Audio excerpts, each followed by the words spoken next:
ஆஹா கல்யாணம் அடுத்த வர எபிசோடில பார்த்தீங்க அப்படின்னா, பிரபாக்கும், விஜய்க்கும் பார்த்தீங்கன்னா, ஃபர்ஸ்ட் நைட் வந்து ரெடி பண்ணியிருப்பாங்க. அவங்க 2 பேரும் வந்து பேசிட்டு இருப்பாங்க. இந்த மாரி வந்து விஜய் பார்த்தீங்க அப்படின்னா, பிரபா கிட்ட "நான் உனக்கு ரொம்பவே கஷ்டம் குடுத்துட்டேன். உனக்கு வந்து நல்லபடியா கல்யாணம் நடக்கிற மாரி இருந்துச்சு. ஆனா நான் அங்க வந்து பார்த்தீங்கன்னா, ஏதோ ஒரு சூழ்நிலையில உன் கழுத்துல வந்து தாலி கட்டிட்டேன். அதுக்கப்புறம் அத எப்படி சமாளிக்கிறதுன்னு தெரியாம, நான் வந்து என்னென்னமோ பண்ண போய் உன்னையும் அஃபெக்ட் பண்ணிருச்சு. என்ன மன்னிச்சிடு பிரபா" அப்படின்னு சொல்லிட்டு விஜய் வந்து நடந்த தப்புக்கெல்லாம் வந்து மன்னிப்பு கேட்குறாரு.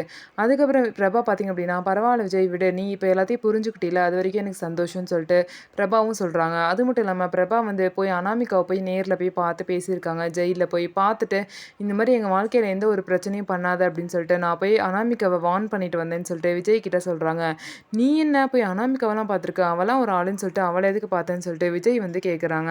இதுக்கப்புறம் பிரபா வந்து என்ன சொல்றாங்க அப்படின்னா, ஆமா அவ தானே வாழ்க்கையில உன்னை விட எனக்கு தான் அதிகமா கஷ்டத்த குடுத்துருக்கா. அதனால தான் இனிமேலும் நம்ம வாழ்க்கையில எந்த ஒரு பிரச்சனையும் வரக்கூடாதுன்னு சொல்லிட்டு அவள போய் நான் நேர்லயே போய் பார்த்து பேசிட்டு வந்தேன் அப்படின்னு சொல்லிட்டு பிரபா வந்து விஜய் கிட்ட சொல்றாங்க. இதுக்கப்புறம் அவங்க 2 பேருமே நல்லபடியா அவங்க வாழ்க்கைய தொடங்குறாங்க. ஸோ நம்ம வீடியோ உங்களுக்கு பிடிச்சிருந்தா நம்ம வீடியோவ லைக் பண்ணிக்கோங்க. மறக்காம நம்மளோட சேனல சப்ஸ்கிரைப் பண்ணிட்டு பாருங்க.